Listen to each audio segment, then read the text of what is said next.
Coming up on Network Africa. A new report by the WTO says Africa needs to invest up to $50 billion a year in order to cope with the growing threat of climate change. The United Nations mission in South Sudan establishes a temporary base in Tambura to help reduce tensions and protect civilians. Plus, migrants in Libya face tough conditions in detention after crackdown.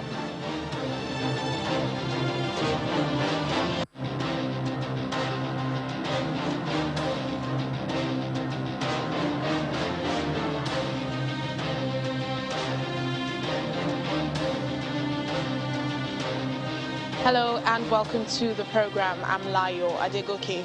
We begin with the warning from the UN Climate Agency that Africa's fabled eastern glaciers will vanish in 2 decades and 120 million poor people could face imminent drought, floods or extreme heat by the end of this decade if nothing is done.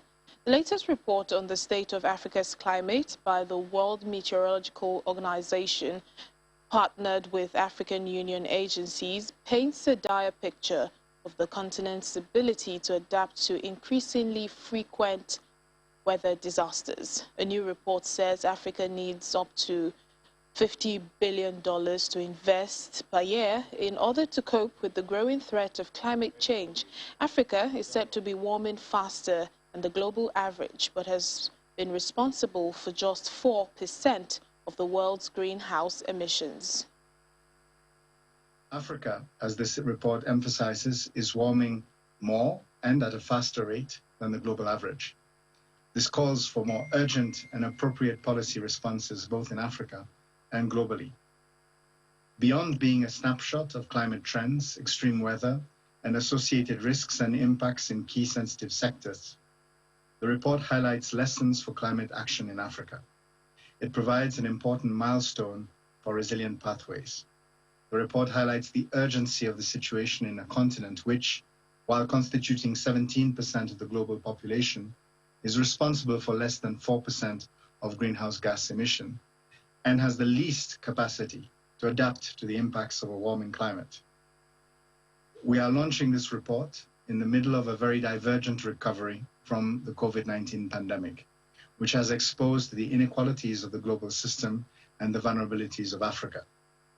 Among advanced economies, the average spend per capita to respond to COVID-19 has been in excess of $10,000 US. In some African countries, the spend is as low as $10 per capita. Meanwhile, chairperson of the African Group of Negotiators at COP26, Tanguy Gahuma, says African countries want a new system to track funding from wealthy nations that are failing to meet a $100 billion annual target to help the developing world tackle climate change. The demand highlights tensions ahead of the COP26 climate summit between the world leaders between the world's 20 largest economies, which are behind 80% of greenhouse gas emissions, and developing countries that are bearing the brunt of the effects of global warming. We prove that someone is responsible for something. It is its responsibility to pay for that, to find a solution for that. And this is the basis of the negotiation. For example, in OECD report, they say they achieve maybe 70% of the target, but we cannot see that. We need to have a clear view, a clear roadmap, how they will put on the table the 100 billion per year, how we can track the 100 billion per year. And without that, the COP26 will not be a success for Africa. We don't have time to lose on negotiation anymore. If they have to put that, if they already put that on the table, we don't have time to lose. And Africa is one of the most vulnerable regions of the world. So we don't want that climate change can continue to increase the situation of Africa. The 100 billion was a political commitment. It was not based on the real needs of developing country to tackle climate change. So the first assessment that we made as African group is that we need 10 times more than the 100 billion. So we are close to 1.3, to 1.2, and this will be maybe the real cost. More than 700,000 people have been affected by flooding in South Sudan, with the UN Refugee Agency, UNHCR, blaming climate change for the worst flooding seen in some parts of one of the world's poorest nations since 1962. Arafat Jamal, UNHCR representative in South Sudan, says the number is going up by the day, but he had no death toll from the recent flooding. South Sudan has been flooded in recent weeks by heavy rain, which has swept away homes and inundated farmlands, forcing families and livestock to seek safety on higher ground. We've seen houses submerged, people wading through water, and infrastructure damaged. The floods are a reality. This is the 21st century, and we have spoken to people who've said they have not seen flooding like this since 1962. Climate change does not have to lead to despair, because there are solutions. Solutions include pumping, they include canalization, and they include good planning. What we would like to do as an international community, what we must do, is support the efforts of the people and the government of South Sudan to combat climate change and to see how to make the lives of people better and more hopeful. Climate change expert Olumide Idowu joins us now on the program for more discussions. Thank you for your time. Let's begin with what your thoughts are on this new report by the African Union and the WMO. That is, how worried should we be? Thank you very much. I hope you can hear me. Well, we need to be worried because since we've started going to Conference of Party, I think the 100 billion they mentioned supposed to end last year. And the delivery plan, we don't even know what is happening. So my quick point is the Global Center on Adaptation and the African Adaptation Initiative and the African Group of Negotiators, they really have a lot to do, because this is one of the key priority for us as we are moving to COP26. Climate finance, money, those are the things that Africa need to actually look into.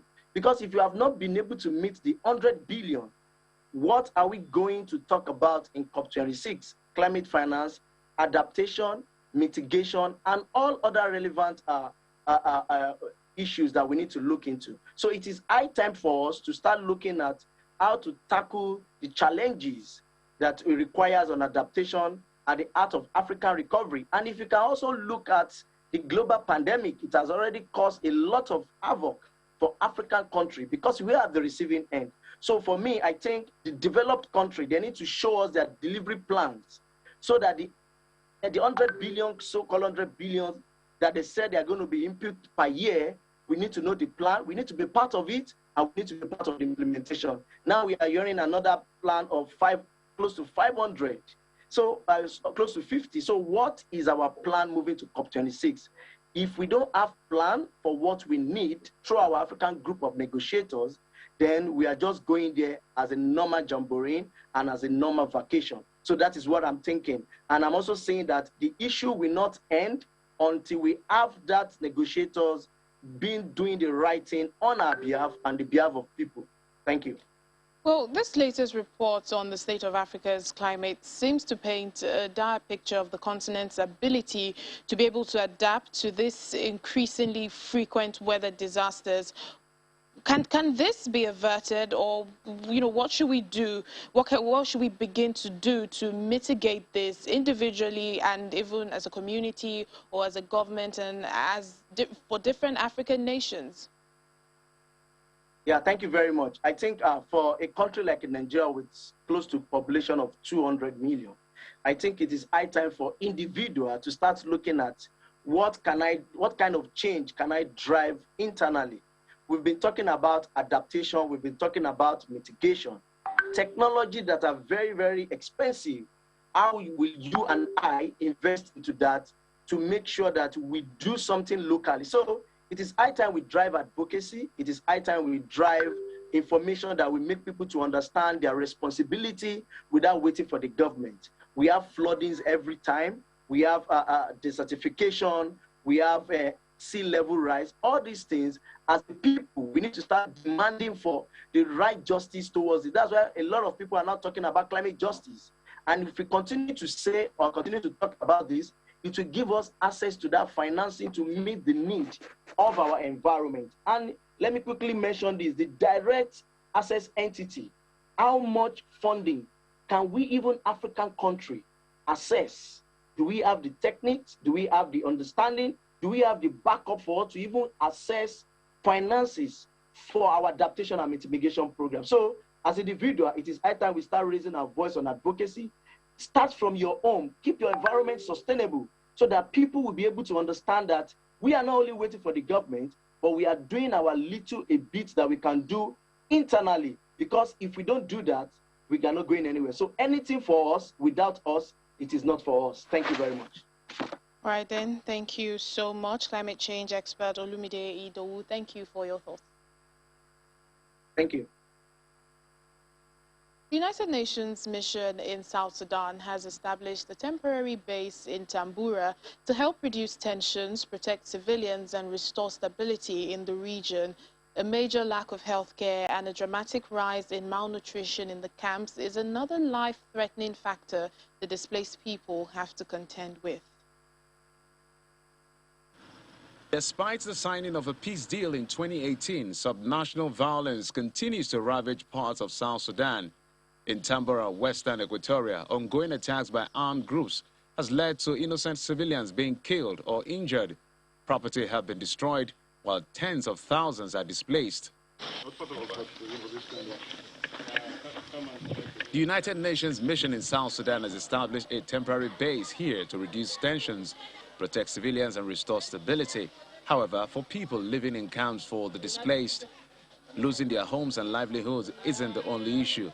A major lack of health care and a dramatic rise in malnutrition in the camps is another life-threatening factor they have to contend with.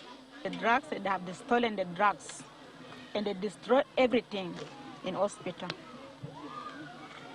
especially in wards, female, pediatric, male ward, laboratory, and maternity. Everything they have stolen it. With an already weak healthcare system, the destruction of limited facilities is catastrophic, especially given the scale of recent displacements. Ongoing fighting has made it difficult for fresh batches of medicine and equipment to reach Tambura. We don't have outpatient here. We are depending very far. If somebody now died here, somebody is unconscious, how will you help? You go night there, you don't go because the security is not good.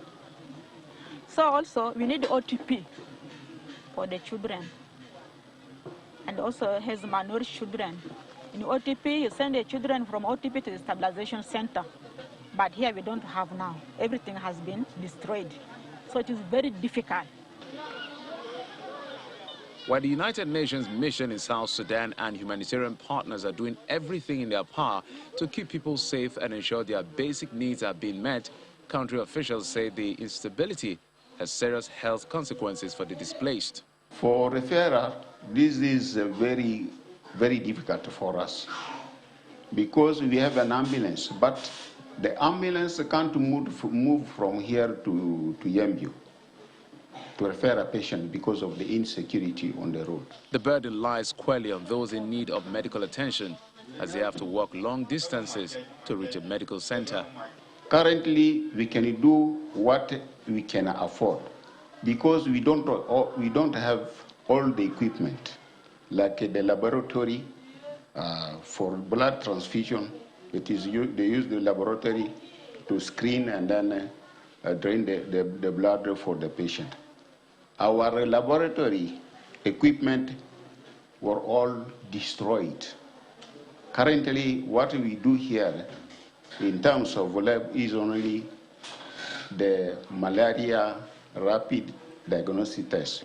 Access to proper health care across South Sudan continues to be a concern. Still to come on the program. Liberian President George Weah rewards a teenager who returned missing 50,000. Welcome back to the program. We continue in Sudan, where Prime Minister Abdallah Hamdok has formed what it described as a crisis cell to resolve what he calls the country's most dangerous political crisis since the 2019 military coup. Mr. Hamdok announced the committee, which includes members of opposing political blocs, during an emergency cabinet meeting in Khartoum. He is calling for restraint and dialogue to end weeks of political tensions that have threatened to derail the country's transition to democracy. His comments come after police dispersed military-backed protests demanding the dissolution of the transitional government. The United Nations says it is deeply concerned about the escalating conflict in northern Ethiopia, as illustrated by the airstrikes in Mekelle on Monday. Spokesperson for the Secretary General, Stefan Dujarric, asked that all parties must avoid the targeting of civilians or civilian infrastructure. On Monday, Ethiopia admitted it was behind airstrikes in the capital of the conflict-riven Tigray region, hours after it denied that it had carried out what rebels say were deadly raids. The state-run news agency said the attacks had targeted rebels' communications and weapons facilities, but media controlled by the Tigray People's Liberation Front, TPLF, said 3 civilians had been killed. From Ethiopia, we are deeply concerned about the potential impact on civilians who reside or work in the affected areas. The Secretary General is deeply concerned over the escalation of the conflict in northern Ethiopia, as illustrated by the airstrikes in Mekelle today. He underlines that all parties must avoid the targeting of civilians or civilian infrastructure. The Secretary General reiterates his call for all hostilities to stop. He urges the parties to prioritize the welfare of the people and to provide the necessary support for critical humanitarian assistance to flow, including facilitating the movement of fuel and medicines. The Democratic Republic of Congo says its forces have clashed with Rwandan counterparts near the eastern border. An army spokesperson in North Kivu province said Rwandan forces crossed into Congo and tensions culminated into a clash. Cross-border tensions between the two East African neighbors are common due to illegal trade, lack of clear boundary demarcation, and attacks by rebels. In 2012, a regional expanded joint verification mechanism was set up to handle the cross-border security issues. The UN Secretary General Antonio Guterres says he is concerned about reports on the use of excessive force against student protesters in Eswatini. Students have been staging demonstrations in schools in recent weeks across the small southern Africa kingdom, leading to the army being deployed in some areas.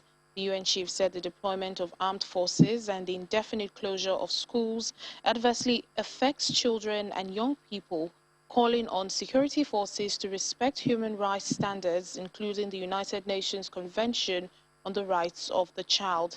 He also emphasized the need to allow people to exercise their civil and political rights peacefully. The demonstrations in Eswatini, which is formerly called Swaziland, come amid complaints of high levels of unemployment and poverty. There have also been calls for democratic reforms in the kingdom, which is Africa's last absolute monarchy. According to UN figures, Libya is home to nearly 600,000 migrants, most of whom are from sub-Saharan Africa. Majority are attacked by the prospect of work in the oil-rich country despite years of conflict and chaos. Migrants held at a detention center in Libya speak about their struggles. Hundreds of migrants in Libya's Ain Zara detention center live in basic conditions, sleeping on mattresses in the open air after a crackdown that rights groups have condemned. Crouched in rows on the ground, migrants waited to register with the United Nations Refugee Agency, UNHCR. The situation became terrifying for us. Even now, even though we are in a safe place and everything, we are honestly still very afraid. after what happened to us in Gotshao.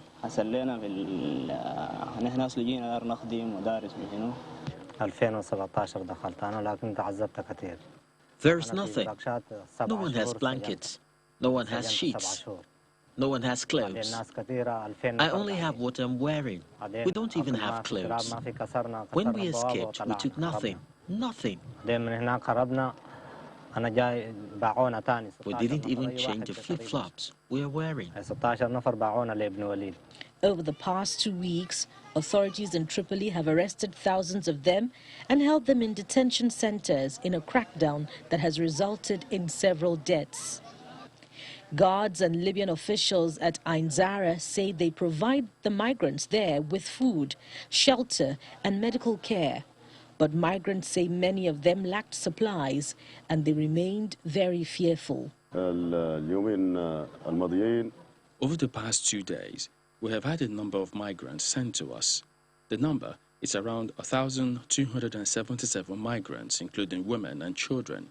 Now, we are providing assistance for medical care and humanitarian aids to beds, blankets, and all necessary medical supplies. The United Nations Children's Agency, UNICEF, said around 250 children, including dozens of infants, were among the thousands detained in the recent crackdown. They faced immediate risk in Tripoli detention centers. Libya's government of national unity has said it is dealing with a complex issue in the illegal migration file as it represents a human tragedy, in addition to the social, political, and legal consequences locally and internationally.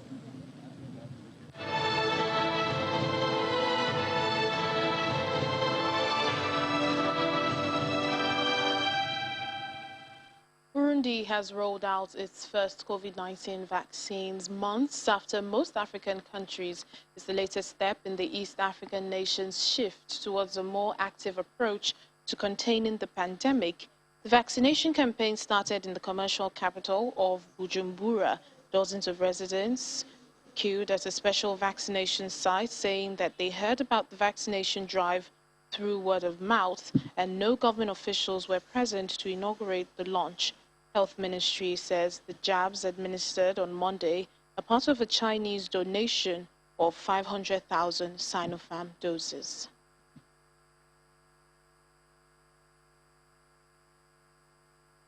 South Africa's health products regulator, SAHPRA, has withheld approval for Russia's Sputnik V COVID vaccine over concerns that it could increase the risk of HIV infection among men. The decision was based on 2 earlier studies that tested the safety of a modified form of adenovirus contained in the Russian jab. The Gamaleya Institute, which developed Sputnik V, said it would produce information to show that SAHPRA's concerns were completely unfounded. The country has the highest HIV burden in Africa. It has about 7.8 million cases of HIV among its population of over 60 million people.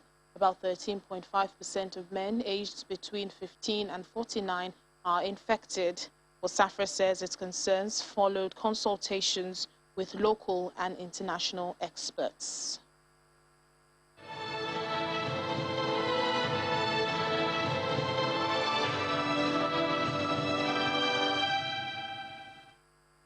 The World Health Organization has announced football legend Didier Drogba as a goodwill ambassador for sport and health.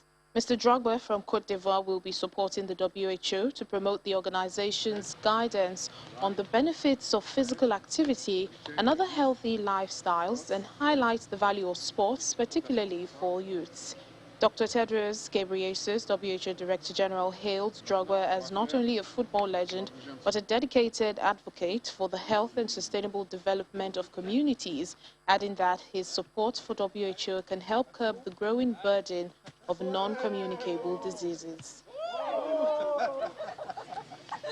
He had the honor of captaining Côte d'Ivoire at 3 World Cups and scored his country's first ever goal at World Cup finals. Twice named African Footballer of the Year, more than 100 goals for country, almost 500 goals for 9 different clubs, including more than 200 at Chelsea, where he remains a hero. Didier is footballing royalty. So we're proud of you, Didier, as always. And more recently, Didier scored a hat-trick in UNICEF's Match of Heroes in Marseille last week, and using his name, his profile, and his own resources to promote health and fight poverty. In this role, as WHO Goodwill Ambassador for this campaign, I am determined to work in partnership with WHO, FIFA, civil society, the youth, the private sectors, and other stakeholders, to reach out to as many football fans as possible, using sport as a powerful educational and fun-filled tool to promote messages on the benefits of physical activity and other healthy lifestyles, and highlight the value of sports, particularly for youth. Liberia's President George Weah has honored an 18-year-old motorcycle taxi rider who found and returned 50,000 Liberian dollars to a businesswoman who had lost the cash in the northeastern Nimba region. President Weah met with Emmanuel Tulue at a ceremony in the capital Monrovia and offered him cash and a fully funded educational scholarship up to university level. The Liberia leader promises to recognize and award the young man with one of Liberia's highest honors, the Order of Distinction, for his honesty. In addition, the president gave him $10,000 as well as 2 new motorcycles to sustain himself financially. Mr. Tulue, who dropped from 7th grade in school to go into motorcycling business, has become a national hero in recent days for his action. Well, as they say, honesty is the best policy. Thank you so much for joining us. That's the end of Network Africa. Layo Adegoke.